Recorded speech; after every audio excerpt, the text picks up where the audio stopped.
زیب اجتماع تقدر الحمد لله وكفى والسلام على عباده الذين اصطفى أما بعد فأعوذ بالله من الشيطان الرجيم بسم الله الرحمن الرحيم واعتصموا بحبل الله جميعا. زما عزتمند مسلمانانو حاضرینو اوریدونکو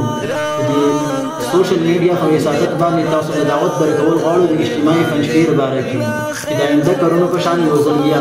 په دارالقرآن فنفیر صوابۍ کې شیخ القرآن شیخ العرب والعجم امام الموحدین قائد ملة شیخ القرآن مولانا محمد طیب طاهری امیر و صدر وحدة المدارس الاسلامیہ کل پاکستان داغی صدارت کې بدا ادا کیږي او د دې ابتدایي کلمات هم شیخ القرآن شیخ العرب والعجم حضرت العلامہ مولانا محمد طیب طاهری سے ادا کوي او آخری کلمات هم دیو ادا کوي او د دې علاوه د مختلفو ممالکونو او بالخصوص د ملک پاکستان د مختلفو اضلاع او علاقونو مختلف علماء کرام راځي او موږ او تاسو ته د قرآن او سنت بیانات کوي.